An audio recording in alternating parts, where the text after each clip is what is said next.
Good evening. It is Thursday, March 5th, 2026 at approximately 6:02 p.m. and I call the City of Maple Plain Planning Commission meeting to order. Please stand and join me in the Pledge of Allegiance. I pledge allegiance to the flag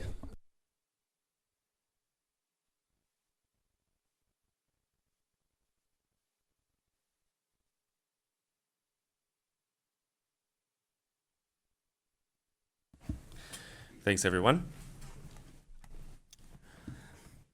Let's get this going. Okay, we see the agenda here. I either need a motion to adopt the agenda as is, or I need a motion to add something to the agenda if there's anything to add. I'll make a motion to adopt the agenda.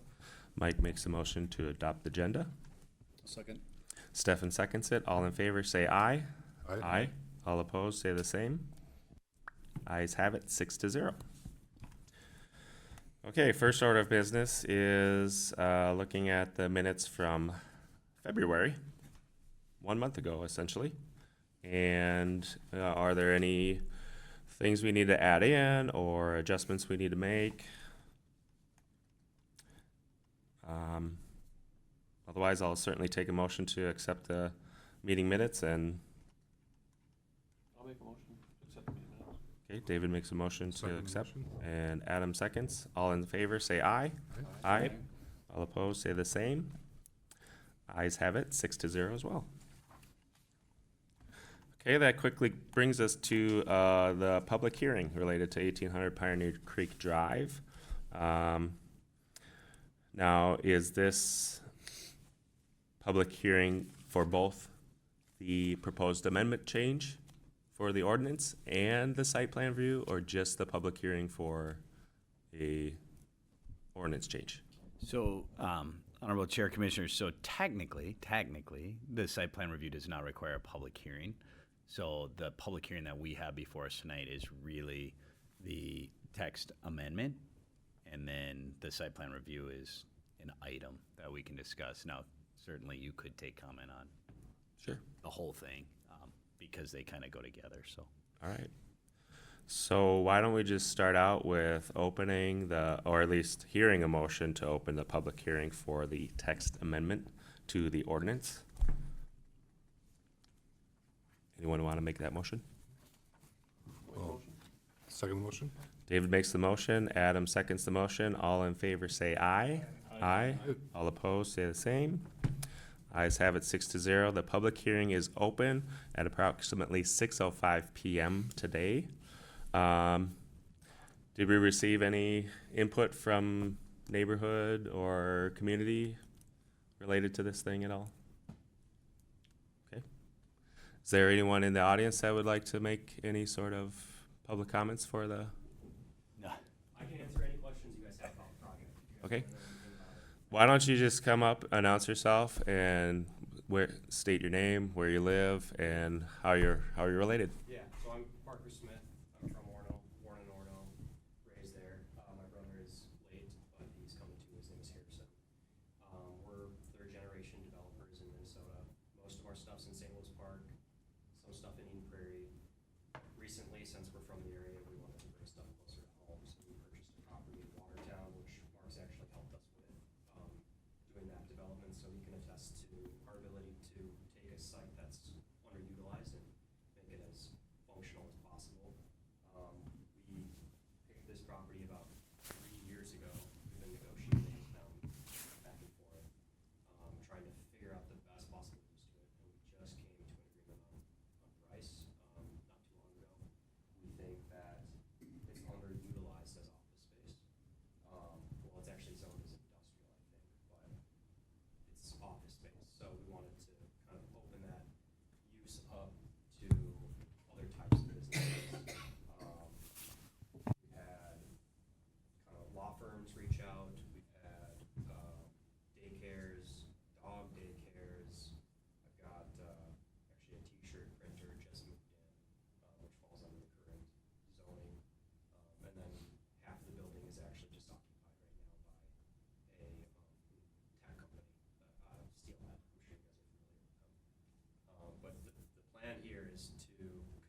exit out through that cul-de-sac into a controlled stop.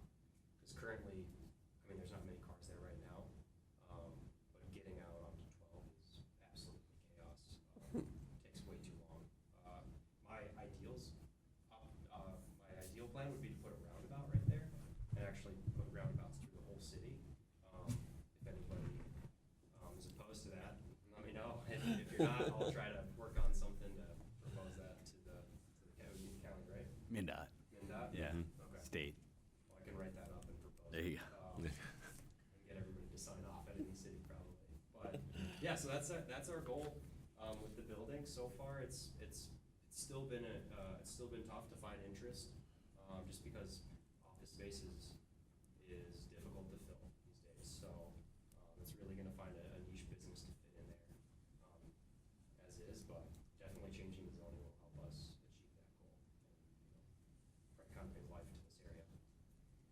And ideally, I do want the city hall to be relocated there. I know that's up in the air still. I did get the kind of a no earlier, but Might have bigger I'd give plans. you guys a great rate on it, and if we could get the library in there too, it'd be all in one house. And the views are phenomenal. I don't think that does it justice, but from when you're in there, I mean, if you could picture windows all around you guys on the backside, and then looking out, there would be the marsh back there, and it's really incredible. I think you guys would probably have the best city hall in the West Metro. But yeah, so that's pretty much it. If anybody has any questions, I'd be happy to. Okay. What was your name again? Parker Smith. Parker Smith. Okay, Parker. Thank you. This is my brother. This is your brother? Yeah, Harrison Smith? the Cool. football player. Yeah. Got any answers for your retirement plans for football? Yeah, still over Dang. there. We're actually he was just in Knoxville, looking at properties out there, and the realtor that was helping us with looking at properties, one of his close friends is Actually, the guy. football Cool. player, so Nice. small Oops. world. I mean, any questions for him at all, or? The public hearing is for the text amendment in particular, so. Is this what? Yeah, do you we could, go you through? could go ahead and close since there's nobody else, and then Yeah. if we have questions, we can always bring Parker or Harrison back up. Yep. And then we'll just go through our piece of it, and then we can have that conversation. Sure. If that works. Thanks, guys. Yeah, thank you. So I'll take a motion to close the public hearing. I'll move to close the hearing. Adam moves to close. Can I get a second? Second. Nick seconds. All in favor, say aye. Aye. Aye. All opposed, say the same. Ayes have it 6-0. The public hearing is closed as of 6:11 p.m. Okay, so with that, Mark, I think first we need to go over the proposed text amendment, which kind of encompasses the whole site plan review as well. So take it away. Yeah, thanks, Honorable Chair and Commissioners. So Parker gave a good kind of overview of what their intention is with this building. They approached the city a while ago talking about the possibility of acquiring this building, and then talking about this idea that they wanted to essentially break down the spaces in that building into something that is more manageable for smaller businesses that are looking to do startup, or businesses that just don't need nearly the amount of space that was in this building. Just as like historical context, when Wank Engineering, who owned the building and operated their corporate headquarters from this space, when they decided to move to Golden Valley, and then ultimately they're trying to sell the building, they put together, 4 or 5 different land use scenarios that showed how this site could either be enhanced, repurposed, reutilized. And they've been marketing this site for anybody who's been looking for the last 4+ years as either a single-use office building, or vacant land, or a whole mix of other things. And they had utilized one of the kind of local land use consultants, Landform, put together kind of a nice piece. They've just had zero interest in the building. Now, with that said, I've talked to, over the last 4 to 5 years, I've talked to probably a half dozen or more residential development groups that had looked at this site as possibly just a tear down on the buildings and then redeveloping it into some sort of residential. I've had like office warehouse type use. I've had storage type users, but none of them have ever gotten past kind of that initial just look. So when Parker approached us on this site and said, I want to do the same thing with this building that his family does with larger scale warehouse buildings, I said, that's interesting because that site's unused, and that's kind of an interesting concept. And I have some experience with what they've done. They took I don't know, how many thousand square feet? 60?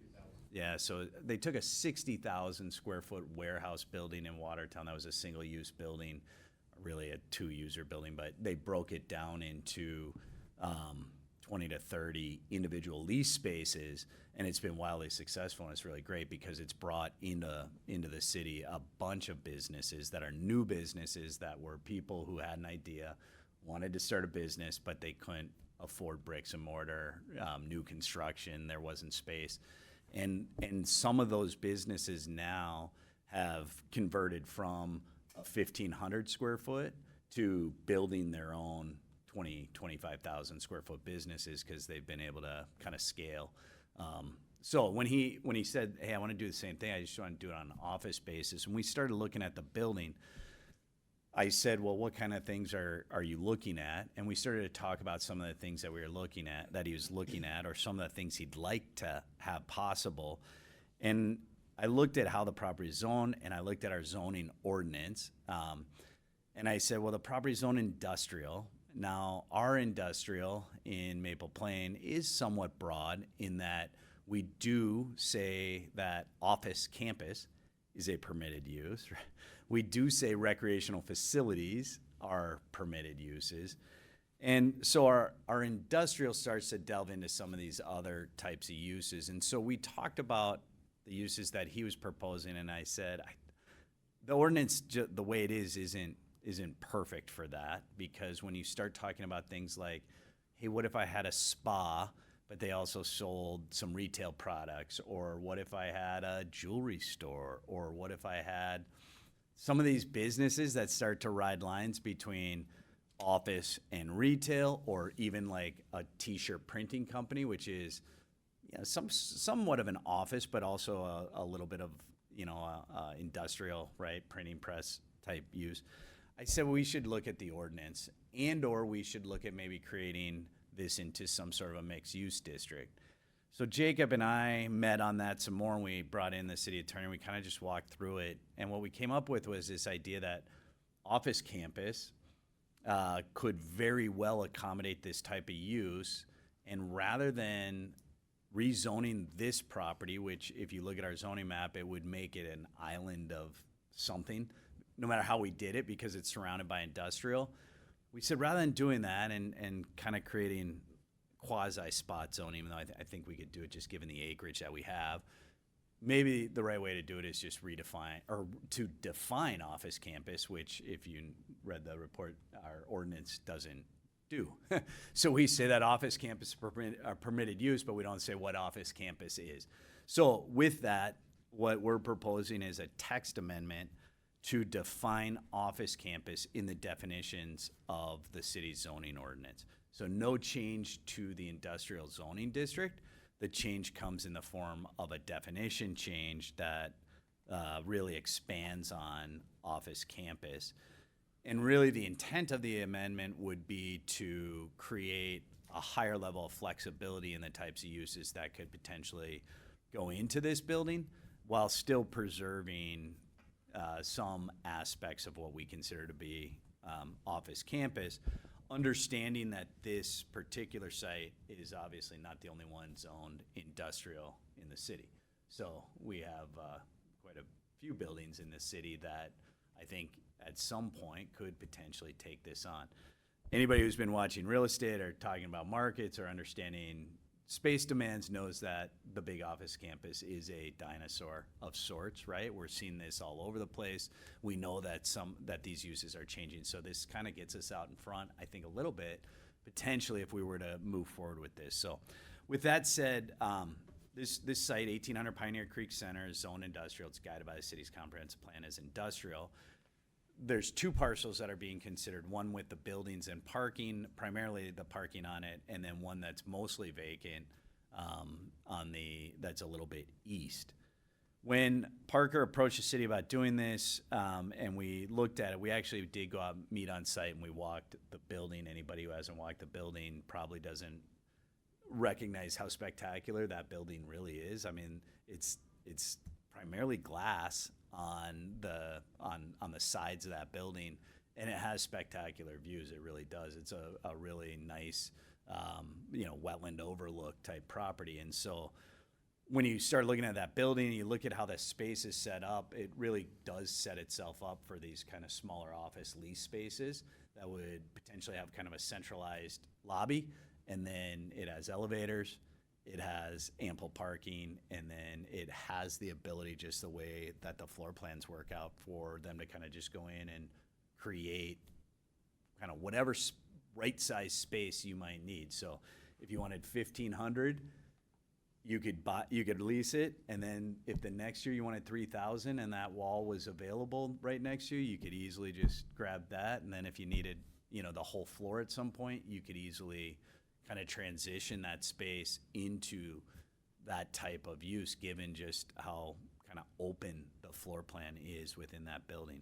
So the two pieces that we looked at, site plan review, which is because of a change in use, really, of the building going from a single user corporate campus into a multi-use situation, requires site plan review. And with site plan review on an existing building, there's always this somewhat subjective review that we need to do to see what are the things that we want to improve that would fall into compliance with our ordinances, and then are there things that maybe would be onerous or difficult to try to comply with, given the existing buildings or the existing use. And so I'll start with the ordinance, kind of just walk through what that ordinance looks like. As I noted, we don't have a definition for office campus. So in trying to create a definition that provides more flexibility, we looked at providing a kind of more robust ordinance, and I went and looked at some other examples of where we might find some office campus, although that's not a common, it's not necessarily a common zoning term, but there are examples of it. And so what I looked at is it was a single ownership or coordinated ownership control. So that way it wouldn't be necessarily something that was condoed down to where you'd have 30 different owners or 30 different individual owners. This would be under a single ownership control, or what I call a coordinated ownership control, so that there would be kind of one entity that you could deal with in terms of the management of the use. I said it's primarily or principally comprised of office use, including general office, professional office, medical office, within 2 or more buildings or within a single building designated to function as a multi-tenant campus, together with shared parking, common open space, and amenities.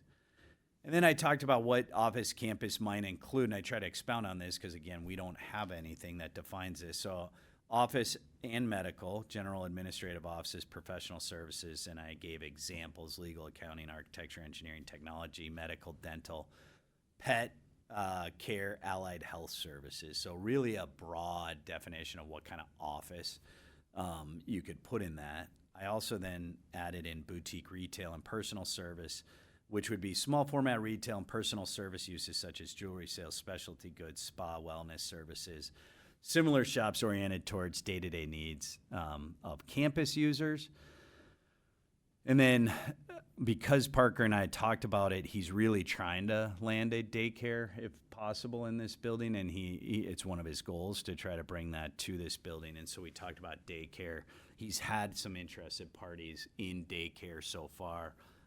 But a daycare facility, this site really sets up really well for daycare. It actually would support the use really well too. So daycare as a permitted use. Then recreation and fitness, indoor low impact recreational and training facilities such as golf simulators, indoor sports training facilities and fitness weight training clubs. This is actually something that we've been getting as the what I call the degradation of youth sports continues to become more and more business-like. We keep seeing more and more of these. So for any of you who don't know, we just got a basketball training facility in our industrial park, which is going to be like a really specialized, hopefully your kid becomes Shaq type training facility, and that's going into the industrial park right now actually. But we're seeing more and more of that, so just trying to accommodate that. But golf simulators going into office space is super common now, and then some of these other, I don't even know what they'd become, spaces that do that kind of recreational. Then we also talked about food and amenity services, so cafes, coffee shops, small eateries, shared meeting spaces, conferencing or co-working sites intended to support the campus. So that's kind of, a mix of things. We talk about it. I try to define it as small eatery, cafe, coffee shop, small food services rather than restaurants. I think restaurant is definitely something that could be looked at. But I think that would need to be looked at maybe differently or outside of the scope of what we're trying to define here. And then within that, what I looked at was accessory floor area limits. So limiting the accessory uses listed above outside of the office use to 50% of the total gross floor area. And so that would include, and I'm looking at it now, it would include the boutique, childcare, recreation, food, amenities. Those would be the accessory uses. Office, medical office, professional services would be the principal use permitted. So you could have 100% of the principal use, or you could have up to 50% of the accessory uses in that space. So that's an overview of how that would break down. And we can go into the ordinance more. I've got the draft ordinance in the packet, and we can talk through that if you have questions. I'll just go through the site plan also. So site plan review to allow the reuse of the building. And so what I noted in the site plan review is that the existing building has 37,000 square feet. That's located in two buildings. There's a skyway that connects the two buildings. There are 4 stories in the west building and 3 stories in the east building.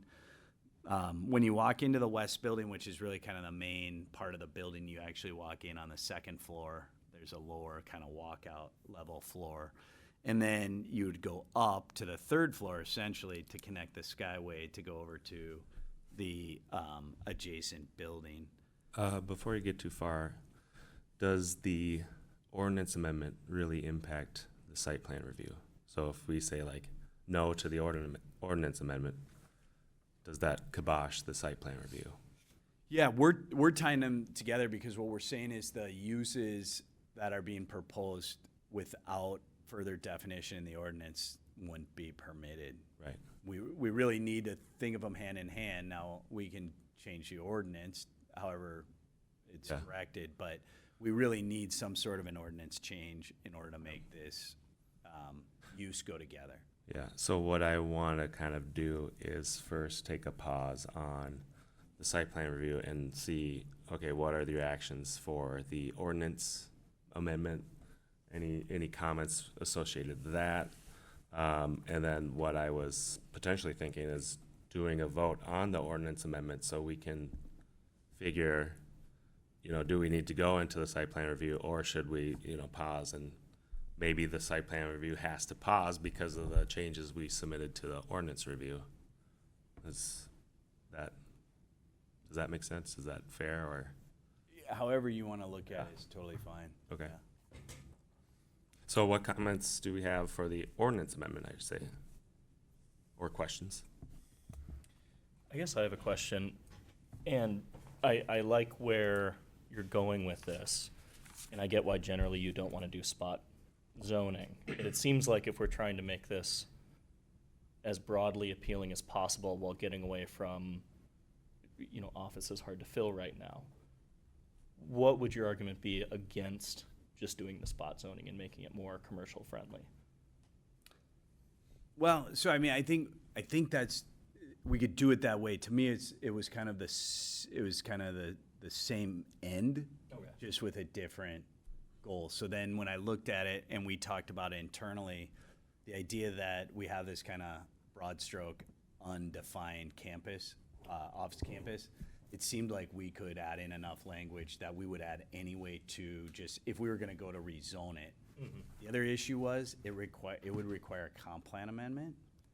And I thought that became too onerous and probably not necessary to go through that process, and cost really to go look at a comp plan amendment because it's guided industrial. So if we pull it out of the industrial bucket, we got to come up with something, and that would require a comp plan amendment. So when we talked through this, we said, you know what, that office campus gives us probably enough latitude to make it as broad as we want. And I think our office zone, our industrial zone, there is opportunity for some of this to, I think, occur within our industrial zone and still be compatible with the types of uses that are in the industrial. We did talk about doing the rezone and re-guiding it to a mixed-use district, but then we'd have to come up with the mixed-use district language. If you look at what we're talking about in this industrial ordinance and you compared it to mixed-use bud or mixed-use general, it's not, or mixed-use gateway, I mean, it's not far off. I mean, we're not really, we're kind of creating that just with a little bit of a tie back to office so that we wouldn't just get like a flea market, if you will. Yeah, yep. So would this then apply to, and this is a potentially ignorant question here, would this apply to every industrial zoned plat, whatever you want to call it? Yep. Yeah. It would, okay. Yeah. So it really does change our industrial. Now, again, you'd have to have an office, primary use in office. We get more commercial warehouse and manufacturing, but we are seeing, changes in some of that space as offices go away or some of the bigger warehouse buildings go away. We are seeing more and more where people want kind of a small office, a small little maybe warehouse or a small manufacturing or a small like sales area, right? We're seeing that demand in all areas of the city right now. So this starts to accommodate, I think, a lot of the changeover that we're seeing with some of these bigger box buildings that we have. Yep. And I ask that just because I would hate for even that 50% necessity of office to become sort of a blocker to potential tenants, especially once this is a really nice area right off of 12. But I hear you, it's sort of threading the needle of flexibility and simplicity, so. And the number 50, I made up. Oh, okay. So I mean, I was just trying to put some, I was trying to, if we're gonna call it an office campus and it had zero office, then I think we're getting away from kind of that. But if you said it has to be 75 of the kind of office use and then 25 of the office use and 75 of the accessory, there's no heartburn in that. Okay. I think we could define what we want it to be. If it was outside of the 50, you'd just have to come in with an amendment, right? Like- Yeah, you could come in with an amendment to do that, and I don't think that would be that significant. Okay, that makes sense. Can you define again all the accessory uses? Yeah, so it would be items in the ordinance 2, 3, Yeah. 4, 5. So, of the bullets here, Yeah. it would be, okay, 2, 3, 4, and 5, you saying? So the bullets would be Boutique to food. boutique to food. Those would be the accessory uses. So if somebody want to put a trampoline park in one of these buildings on the highway, would that be an accessory, would that be a It primary? would be accessory. So they couldn't do that. No, they could. Oh, they could? as long as If they're there using wasn't one. 3 of them already in the building. Okay. Yeah. I was just up in St. Cloud, I kind of seen this, all these same concepts, where you're taking these old buildings and they're converting them into things. I just drove by one today and it's like, oh, a trampoline park. You know, it was an old commercial building, so, not that there's a problem with it, I'm just trying to understand how these apply to all these buildings sitting on 12. Yeah, and this, you know, I mean, I talked to Parker too about the percentage, and I'm okay if we change percentage, or, I mean, however we want to do that. I think what we had looked at in that building in particular, like a trampoline park, wouldn't probably fit because it doesn't have. Doesn't have No, I know, but I'm just saying, Well, like- conceptually, right? Right. But if you got, you know, like, Already fall under specialty sport, yeah, so that, well, that would accessible to them, so that would fall under recreation and fitness, which would be part of that. it's already. Yeah, I'm just trying to Yeah. understand the concepts of the primary use and the accessory use, or, yeah. Yeah. I think it's a great idea, the proposal, I think it's fantastic. It's forward-thinking, it all comes into this whole idea of, you know, like, smart zones and incubators, all that kind of concepts that have been around for a while now, so I think it's a great idea. Thank you.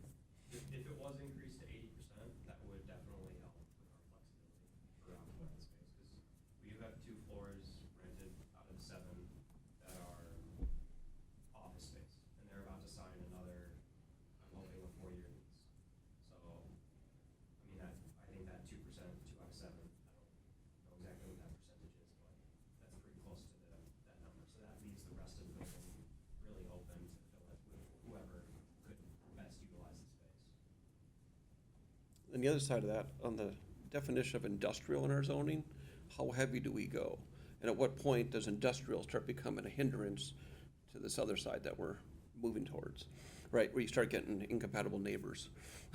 Yeah, and Yeah, I mean, it's a question. yeah. This has lived together with industrial. Arguably, our heaviest industrial user in the whole park is the neighbor to this building, and it's never been an issue, right? I mean, the neighbor to the east, McDonald Enthone, is like a super potent, bad chemical Yeah. I mean, bad, good company, but No, I know what you mean, right. yeah, they do really heavy, heavy chemical mixing in their buildings. So, so I don't know. In a bigger city, I think we could start to break these uses down more because we could get.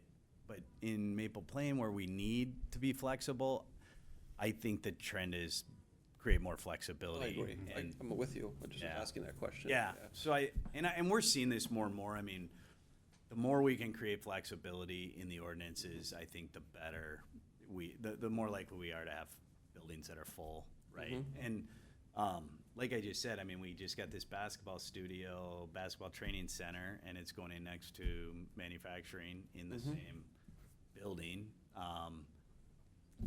Not too unlike gymnastics. Yeah. you know. Right, exactly. I think it's a great idea, and the more I hear about it, the better idea I think it sounds like. My only reservation, I guess, is some of the accessory uses that might have a lot more traffic in and out, you know, talking about, you know, some of the cafe, coffee shops, eateries, and, you know, where people are coming and going much more frequently. It's not like you're going there for hours at a time. And this site, you know, the access off of 12 is pretty rough, you know, getting out. And it's a bit circuitous I mean, it's safer to go around, but that's kind of a, you know, circuitous route as well, too. I'm just worried a little bit about traffic and the amount of traffic in those more frequent visit type of uses. Yeah, I think it's a good question. Couple of things. One, they have ample parking on this site. So when I looked at the parking ratios, even if you started to get some like small coffee shops or cafes, you're not going to hit a parking threshold that I think is going to be a deterrent. I think this site is overparked for what it is. But with that said, I kind of am. When I thought about that, I talked to Parker. I mean, I think if you got this thing filled up with tenants, and then if somebody wanted to open a little like coffee shop with a pastry or something to serve the tenants, I think that's more likely than if we're gonna get an actual Caribou Coffee. Yeah, most of those retail places are gonna want visibility. They'd never go in Yeah, this. this So is- it kind of is going to self-regulate is what I thought. But does that mean we couldn't get, the like State Fair Cookie Queen that wanted to like open up the, retail front to sell their cookies out of? I think you could maybe get that. But again, I don't think that has day-to-day traffic that's going to be prohibitive to the just general nature. Yeah, I guess I was more concerned about the in and out traffic. Certainly has ample parking and there's room to build more, probably. Well, it's gonna be a roundabout. We would like to connect it to the industrial park. Right. They would have a Yeah. controlled stop. I've never been there. My kids go to gymnastics at North Shores, but I've never been there where it's like 10 cars waiting to get out at the stoplight. I don't think I've ever seen more than 5 at that stoplight. Trying to get out at a given time. I think the parking on this site was probably designed for like or it's a question, designed for a kind of a 8 to 5. 8 to 5 Yeah, heavy in, heavy out in the for afternoon. this site. Where this sounds like there's the potential for a lot of back and forth, as well as deliveries back and forth, Yep. as whatever. So more of an 8 to 5, but constant, Yeah. which is interesting. We know on Highway 12 how that's grown over the years in the amount of traffic that can get backed up coming from the west or the east. Is MnDOT gonna change that as part of the divided road eventually, where it's gonna be only, Yeah, I think there is a real possibility that at So, some like, point they're gonna, like- it's going to become right in, right out. yeah, And that's what they're trying to do. So with Yeah. this, with the site plan, they're trying to build this road, which actually has been something that's been talked about for a while. The former owner wanted to build this at one point and had put together plans. We've looked at it and think it works well. Mm-hmm. I do think this would become a potential out at night Yeah. for people, Yeah. or even people that are delivering that want to go back east, because everybody knows that's just terrible sight lines. So I think this is a win for that site Yeah. and does change how we would perceive in and out traffic, because you're not dictating it, and for sure there's people who are gonna go out the short way. But if you try to go out the short way during peak traffic times, you're gonna sit, like you're gonna have a hard time getting in and out. So this, I think, is gonna become more usable or more used by the tenants in that building once it's constructed. And this is proposed as a part of the site plan approval, so this would be a part of what we would ultimately approve in that. Going back to something, Parker, I think you said, did you say there's 7 tenants? Well, there's 7 floors. Okay. And the one building, we call it building 1, which is the east building. That really can't be divided up beyond 3 separate Yep. tenants. But the building 2, we are able to divide it up into 2 tenants per floor, based on each tenant has their own, there's a common elevator bay, and then each side of the space would have its own staircase to exit. So we could, increase it, double that building, so have 8 tenants there if we really wanted to, but so far, people need the space, so they've kind of been talking about taking a whole floor, which saves us hassle. We are subdividing all the meters up already, as if somebody's gonna come in and take half of the floor. So the building is getting prepared, for multi-tenant, multi-use space if necessary. Yep, and the reason I asked that is because I do like the idea of nailing down I know you just threw the 50% in there, Mark. And Parker, I believe you said lowering that would probably be helpful in finding tenants. Yeah, So- if you made it 80% accessory use, that'd be awesome. Well, so 2 out of 7 would be 28%, 3 out of 7 would be like 42. Do we want to look at making it 40 or 30? Or do we want to leave it at 50? And that's something we would have to do here in this, Yeah, we would have to recommend changing the Yeah, you could- you could 50% for to, This you is know. just a draft, right? Yeah. Until the ordinance is considered, so what I gave you is just a draft. We can recommend any changes to that prior to going to city council. okay.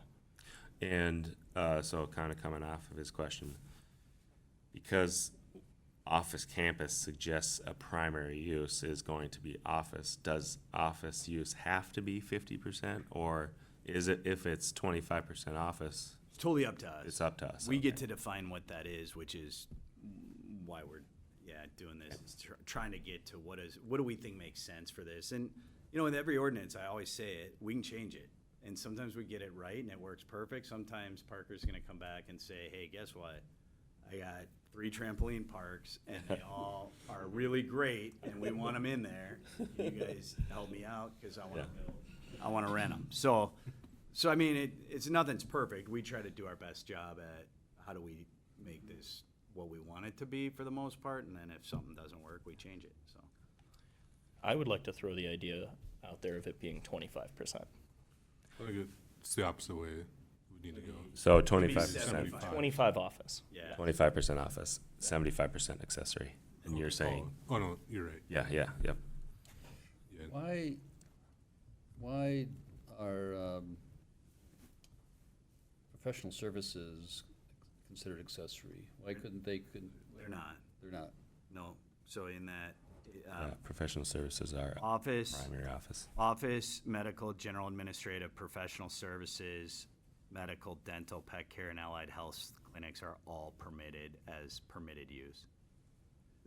I'm sorry, that bullet point, there was a, I Well, had the a, first bullet point is, all those bullet points are talking about accessory uses. no, so that, That's it how I is read it. saying that, but that's what I clarified, is that the first bullet point is permitted uses. That defined the office permitted, I apologize for that. It should have said permitted, and then Yeah. between office and boutique, it used to say accessory, and I don't know what happened. Okay, yeah, that's how I was reading the same I thing. don't know what So happened. maybe- to Okay. Does it I don't know need what to happened my be cut and paste, but it didn't work. something like an office campus may include the following primary uses, and then that's where office and medical is listed? Yes. Yeah. And then- And then accessory uses would be the Yeah, 2 so- through yeah. 4 Yep. bullet points. And then it would be another paragraph that says, the office campus may also include the following accessory uses. Yeah. And then that's where we would say, okay, 25% of the space could be office, 75 would be accessory, or whatever. The way it's written, the ancillary and accessories may occupy up to, it would be then 75%, right? Yeah, and so if you look at the draft ordinance, we have a provision that says accessory floor area limits, and it says ancillary and accessory uses may occupy up to 50% of the total gross floor area of the office campus. And it does say unless a higher percentage approved by the city through a conditional use permit, that would, but in this case, what we'd be saying is we'd be making a change to this to say occupy up to 75%. Yeah. Of the total gross floor area. So accessory uses could operate or occupy up to 75. I've got to go to my kids' conference. Thank you guys. It was really nice to meet you. Thank you. Appreciate it. Thank you. Thanks. It seems a little off to me for calling this office campus to have only 25% be office. Yeah, my fear there is we've heard multiple people say that they're struggling to get, and we could do this sort of as it becomes necessary. We've heard from developers that they're struggling to get office, companies to move in. So do we just make it easier, I guess, off the bat? Because I know the whole reason we're doing this, and I agree, like from a naming convention, it's a little iffy, but we're sort of doing it to increase the flexibility of the space. I'm also, I guess, personally thinking about the fact that it's right off of 12. I think it's going to be more attractive, unfortunately, to what are the accessory floors? Or the accessory uses. That's sort of my thought, at least. Well, and I do think so, but at the same time, I talked to Parker and he just threw out 80, but he and I talked about 50. He's got 2 floors of the east building leased, and you're hoping those get released here shortly. We're hoping they sign a 4-year lease, and they are growing. They are from their headquarters in Michigan. So this is their Minnesota campus, and there's 30 cars there for that one company, and they're growing, and they are stimulating the local economy, and I just see good things happening with that company. Very low impact on the building and surrounding areas.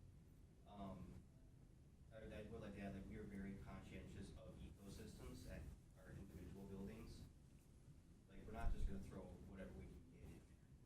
We're very picky with our tenants and how they interact with each other and the surrounding cities. So, just for your guys, what you got needs, like, we're not just gonna throw random things in there. My point in the existing is you've already got a huge percentage of that, right? Yeah. We've got 2 out of 7 already occupied by office. They're gonna stay office. So the idea that you couldn't get to 50, or maybe if we made it 70, 30, I mean, I don't know how relevant it is, because I think, we're using the office campus because we don't define office campus. I don't know do we really care that childcare goes into an office building, and is that an accessory use? I'm calling it accessory use. We probably could call it a permitted use because it fits the mold of office buildings, many office buildings. So maybe we could pull that one out. I do think recreational and fitness, food services, and, the boutique retail are definitely outside of the definition of office, but maybe if we threw childcare into permitted, now we're down to the 3 categories, and then we bucket that a little bit, maybe more like 30/70 or something, and at least 30% of the buildings occupied by office. But again, we're using the office campus as the definition. We could redefine it, but we already had it, so and I kind of do like it, because an office campus to me implies mixed use, not just office. It's trying to get that balance right. I was trying to maintain some tie to office, because I think from a land use standpoint, we want to maintain some office use, right? We Yeah. just don't want it to become all X, whatever that is. We want it to have an office presence. I think, kind of with those comments, and I feel you maybe move the childcare up to a permitted use, and then leave it at the 50%, and then you still have a conditional use permit lever you can pull if it's something different, like, especially if it's for a different building, where who knows what ratio is gonna be and what the impact would be. I think it might strike a nice balance between, Yeah, I'd be fine with that. the definition of office and flexibility. We should also keep in mind what other buildings, we've got this other industrial area too, south of town. How might this definition affect those buildings? I mean, we're talking about one situation here now, but we should make sure that it works well for the rest of the industrial areas in town too. So I looked at the remainder. I mean, really, to me, the kind of the biggest other building we have is the Protolab campus. I think when I went around and looked at all our other buildings, they have such a high percentage of warehouse or warehouse manufacturing that they wouldn't want to sell they wouldn't want to do what this building's doing, and they wouldn't hit the definition. They're going to be more apt to be just following it, whatever the warehouse industrial allows, which still does allow a broad spectrum. We just don't have these buildings that are like this, where they're multi-floor and they were single tenant user and they were 100% office. Yeah.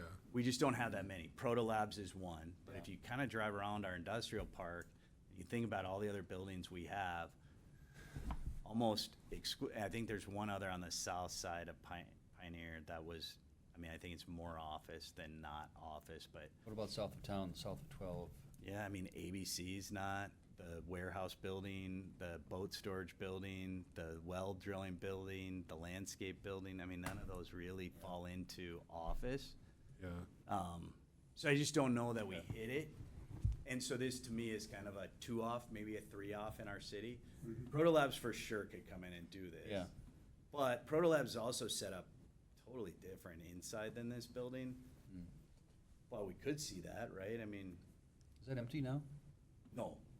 It's a ghost town compared to what it was, but not empty. Or what they wanted Yeah. it to be. But we're seeing this, right? We're seeing office buildings in downtown Minneapolis converting to apartments, right? No, we're not suggesting any residential use, but, there are definitely reuse office buildings. Mm-hmm. I think this is gonna be our one and only of these, but I It think would it's- apply, I mean, it would apply to whatever else could meet it. I think it's really exciting. I think it's sort of part of the evolution, I guess, of the way things are. I agree that keeping some office in there, I think, is important. It protects, I think one of the questions was, how does it impact the greater part of our industrial parks when it comes to that? I think by making sure that we have that as a strong component. I mean, it's a great way to move that building forward. My only other question is, it does state, an office campus may include the following accessory uses that primarily serve employees, tenants, and campus visitors. Does campus visitors include just general public? Good question. Yeah, I wrote that in there because, you know, when I'm talking about some of these boutiques, so like childcare, recreation and fitness, there's a mix. Food amenity, there's a mix. I don't think I was trying to limit it to it has to serve the users. I think it can be open to the public, so it may be that that language should be changed to just say that not primarily, but that serve employees, tenants, and campus visitors, or we could just change it to say accessory uses are as follows and not try to prescribe that Yeah. hard of a line with what these uses are, because I think in talking through this with Parker, kind of just, and walking the site, I mean, I think of, if we get a fitness club, I mean, if they went in the bottom floor that overlooks the Marshall. whole marsh area, and you can pull in that back lower level, you could drive right up, you get out, probably swipe your fob, get a good workout in while you're looking out. I mean, do we care that that serves employees, or if it serves our community? I think we don't care about that, as long as it Yeah. fits into these uses. So that's probably a good point, that sentence. if we Yeah, I don't would agree with almost it, just doesn't leave it up apply. as, here's what an office campus may include, and we don't necessarily have to limit who is able to use it, just strike that. The only one that I'm thinking about is still a little odd in my mind is the childcare. Just having a hard time visualizing that being sort of open to the public, childcare. Yeah. People, you know, Well, I mean, in childcare perspective, they would have to have certain securities just to, you know, the public may be able to access on the front of, I'm paying into this childcare facility. But it's not like, if I'm not, if I don't have a child going there, I'm not gonna go into that building, nor should I be allowed to go in that building. Like, childcares have to have certain security arrangements, in Yeah, some respect, to even receive, if they get state funding, or, you know, I'm just. and I think that kinda going off the top childcare of in my this head. building would be that bottom floor. I think it'd be hard to do it on the. you're gonna wanna have kids who wanna go outside as well too, so you'd have to manage and control that as well. Yeah, and so that, the bottom floor of this building, the walk outside is really, I think, conducive to that. So if you look at this, building, Do you have any images of the outside of the building? Yeah, I think there's area by that bottom floor you could fence in a playground area. yeah, so like you could fence in. I do have photos, but let me, Yeah, I just use Google Maps to, give me 1 second. Yeah, did you get to the bottom? Street view of it? there is not a street view, cause So I drove It's a in there private. today and looked like looks like you had to clean a lot of dead trees out of there. yeah, Give me 1 second. it's let kinda, me just see if that's I one of can- the comments for the site plan. It's like, there's a lot of overgrowth. Well, it looks like they've been cleaning it up, I think I yeah. Yeah. only took pictures inside. We did, about 36 dying trees. Yeah, yeah. A lot of them saw. Yeah, I drove, yeah, they're, yeah. The wood, we're offering that up for free right now, just for Oh, local families that nice. wanna come grab that and cut it off. When did you get? But to your overgrowth, Yeah. that's the thing we're working on Yeah. this summer. Yeah. And, get improvement on the road, we're gonna tackle a lot of that overgrowth at the same time too. Mhm. And I'd even say, I mean, this is getting off track, but from a Highway 12 perspective, sightline isn't great of the building and of the area, so, To your point, like, we'd love to get permits to open that up. sure, yeah. There's those berms there, I don't know, I think previous guy liked his privacy quite a bit. Sure, yeah. So he did those berms intentionally to hide the building, where, 5, 6, 7 years down the road, or Yep. even sooner, I'd like, we get approval to take down those berms, move that dirt elsewhere on site, to open it up for a better view. But, as you know, Future, there's a lot of future there's a conversation. lot of overgrowth through that. So, Yeah, I can just see where that was maybe a natural sound barrier too, so. probably, but, yep. yeah.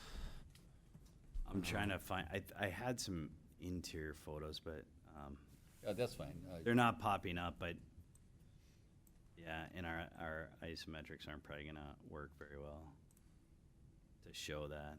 The kind of Pick But County or? to the point, the walkout level, the bottom level is really set up to be its own thing. You could easily put a daycare in the bottom level that you'd have drive-up parking really well. I mean, it'd be private, single floor entrance in and out. They have a kitchen on that first floor too, like a small kitchenette area. You could easily convert that. And, childcare is definitely one of the things we hear a lot is a needed entity, right? I mean, there is not enough childcare. So I think it's a good use. I think it's super compatible with what they could do in this building. So does anyone have any concerns if we remove the limitation on who can access, or just the wording there? Keep the 50% and then add childcare to primary use for office campus? Is that kind of what we've chatted about? Yes. Yeah. What do I say? Motion to make those changes? Yeah, I mean, so, yeah, as you had stated, we're looking to strike the wording to limit the use to particular people. There was a conversation, do we want to increase that percentage, or, what percentage do we want to apply? Do we want it to be 50-50? Do we want it to be 80-20? So then, and then the last piece was changing, childcare from an accessory use to a primary use. So then it would be, do we have a motion to accept the amendment of the ordinance as is? Or is there a motion to accept the amendment with the changes of striking the population to visit, increasing or changing that percentage, and then, what Daycare to the, what percentage is that? And then changing childcare to a primary use. I'd support your proposal. Yeah, I mean, we could keep it 50. If we made it 40 and they keep 7 tenants, that makes the 3 out of 7. But I'm also very comfortable keeping it at 50. Especially if we add if we move childcare the into there, childcare, yeah. they'll be at it pretty quick. Does anyone have strong opinions about 40 versus 50? I think 50's good. 50. Okay. It works. Keep it 50-50. Cool. We have the flexibility of further discussion down the road. Yeah. Yep. Yeah. So it parks us right in the middle. Okay. Yeah, because then there is the point of unless a higher percentage is approved by city through Yeah. conditional use. So if they were gonna add something in that pushes them over 50, well, they can still do that but they have to go through the CUP process. Pretty straightforward. Okay. So I need a motion I think in some way, shape, or form. I have one more, Or- one more Yeah. small question before we Okay. Yep. take a vote on that. Very small question, but we're talking about ownership, Mark, and either single ownership or coordinated ownership / control. Is that defined somewhere? What? No, I just think it eliminates the possibility that you could have individual Yeah, I think ownership it's of each it's a good space. idea. Yeah. So, I mean, I could work on that wording if you want to clarify that even further. I could have Scott, our attorney, just maybe Yeah, add a sentence Just to saw that. Saw that as a little confusing, what if you had, whatever, 4 or 5 or something, is that coordinated, or what does coordinated ownership Yeah, mean? I think if you wanted me, what I would do is just make that a recommendation to amend that to clarify coordinated, and then I'll work with Scott. Yeah. I'll work with the city attorney to come up with that. I like the idea, it's just, Yeah. I can just see maybe it being potentially an issue down the road. Yeah. Yeah, I think it's a Somebody comes in and, it's a good comment. Is that something that we could recommend to the city to define coordinated ownership rather than having it be implicitly detailed here? So we could approve the amendment with the way that it's worded, but then our recommendation would be, you know, the city needs to define what coordinated ownership and control is. I don't think so. I think we would I think it would be better in here because it's really only applicable to here. I don't want to confuse the rest of the ordinance. So I think we just, in that paragraph, in that recital that it talks about coordinated ownership, we clarify coordinated ownership to mean not individually owned. Units cannot be individually owned. Yep. Right, and I'll clarify what that is, but I think that is an important aspect of this, is that you couldn't take a building, break it up into a bunch of. I think we can just add that to our motion or our recommendation. Yeah. So what was that last one? It was, Define coordinated ownership Oh, within the That's really ordinance. it, yeah. okay. So I need a motion to adopt the amendment as written with the recommendations that we define what coordinated ownership means. We change childcare to a primary use. We're not changing the percentage. We remove We don't the, need to do that. And we remove the specificity of who can access these or use these. And make it Spaces. clear that the first bullet are all primary uses and not under the accessory use list. Okay. So I'll make a motion to do that, I mean, if I want to get explicit with Yeah. it, I'll make a motion to approve on the basis that we define coordinated ownership, that we make it more clear what the primary use cases are, that the primary use cases include, or we're adding to the primary uses, childcare, and that we are removing the limit, the wording on the limits to just employees, tenants, and campus visitors, and keeping that broad. I think that's it. All right, Nick motions to approve with the added recommendations. Do I hear a second? I'll second. Stefan seconds. All in favor say aye. Aye. All opposed say the same. Ayes have it 6-0. The amendment is approved. So with those recommendations, does that cause us to pause on the site plan, or can we proceed with the site plan review? Yeah, we can proceed with Okay. the site plan. Great.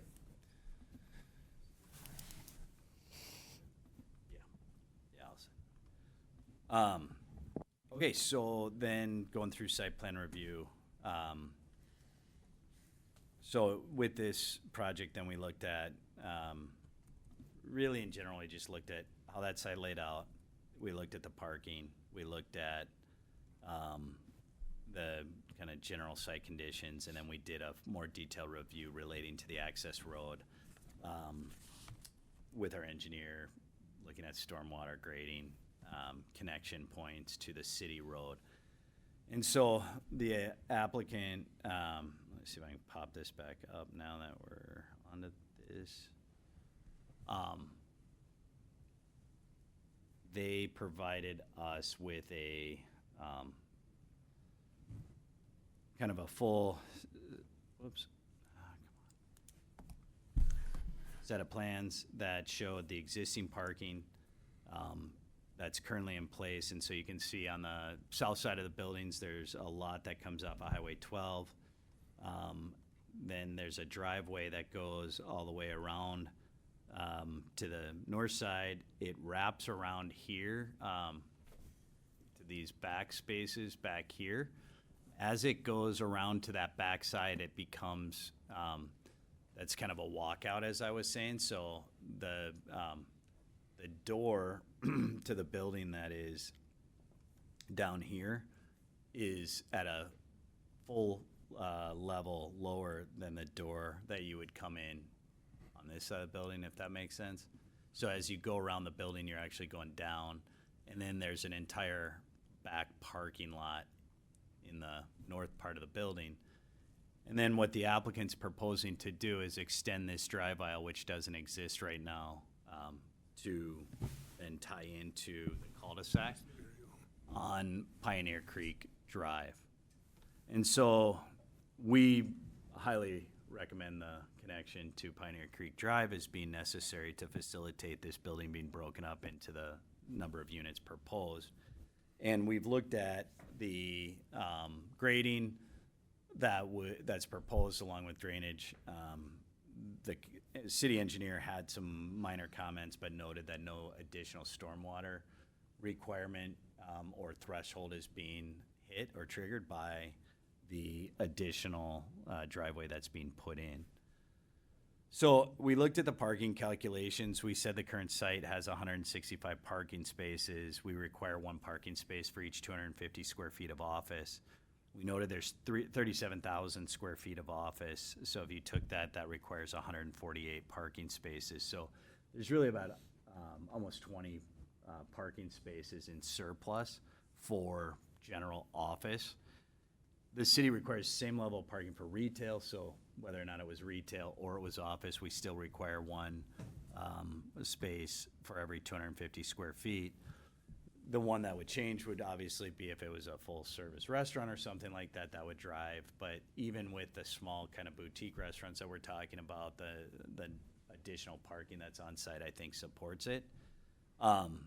So based on all of that, we believe that the parking is adequate. I did have the city engineer go out, and he did on site review the condition of the parking lots, because if anybody else drove out there, you'll note that the north parking lot has a lot of grass sticking through it.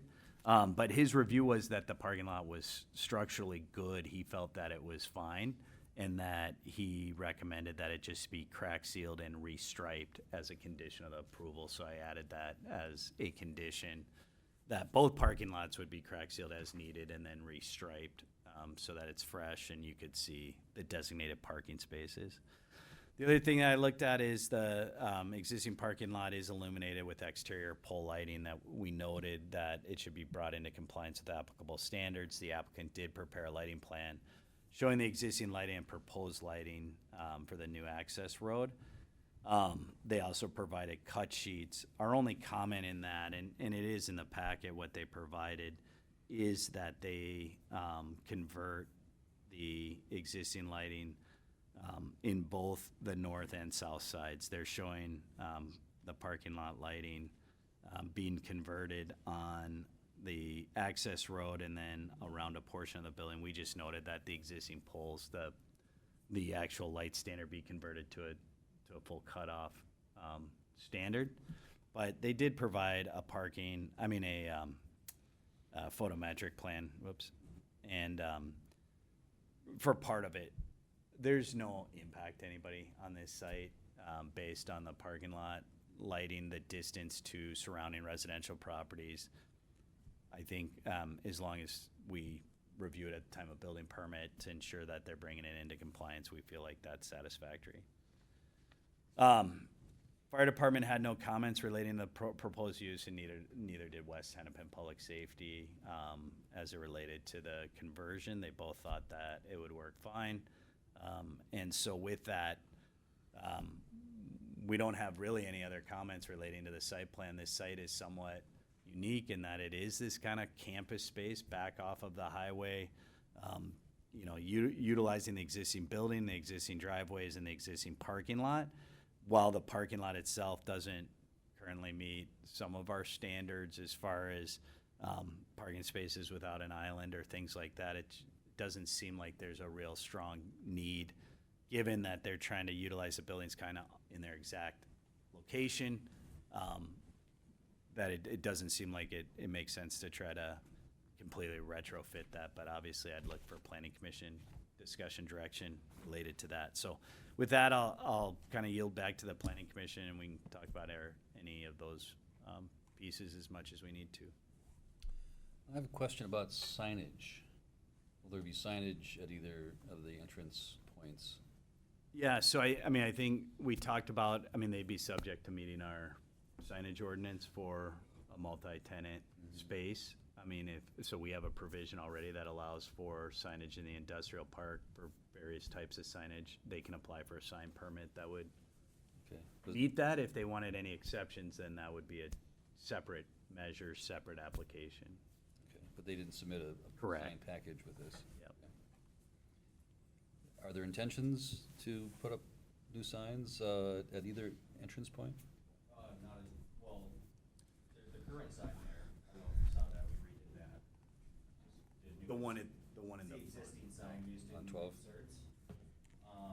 And then as far as tenant logos on that current sign and size where the bottom half is, where it says 1800, that's where we're gonna make little squares and put, but it won't be any bigger for right now, I mean, and then same with the other side, if we get approval for that other drive, we'd like a similar sign.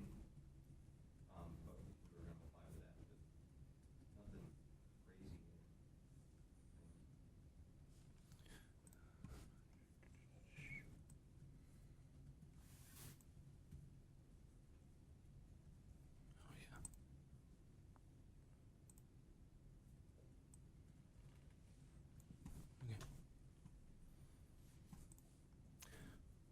Is- Any other questions or thoughts?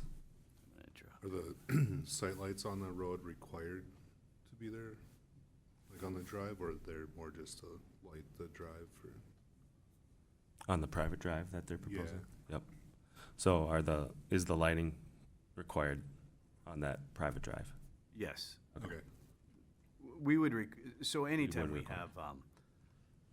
have a space that's utilized by the public, whether it's Yeah. private or public, we require adequate lighting to ensure safety and Yeah. Okay. that type of thing. And this would obviously be used at night, so we would for sure require that.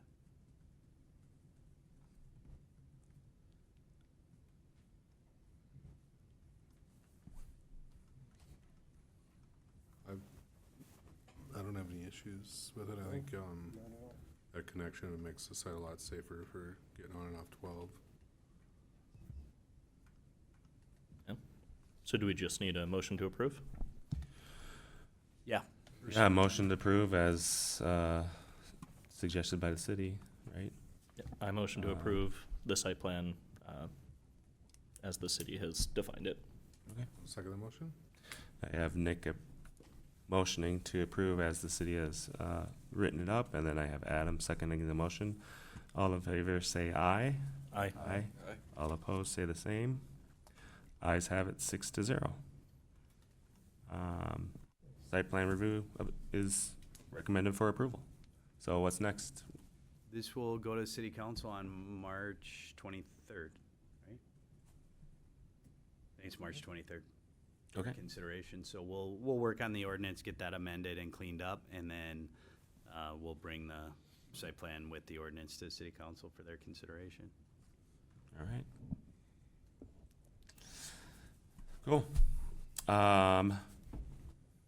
Moving on to item 7, any other business or something that wants to be stated here? Otherwise, I'll take a motion for adjournment. Oh, motion to adjourn? Dave motions to adjourn and Mike seconds. All in favor say aye. Aye. All opposed say the same. Ayes have it 6-0. Meeting adjourned. Nice project. The time is 7:16 PM. Thanks, everyone.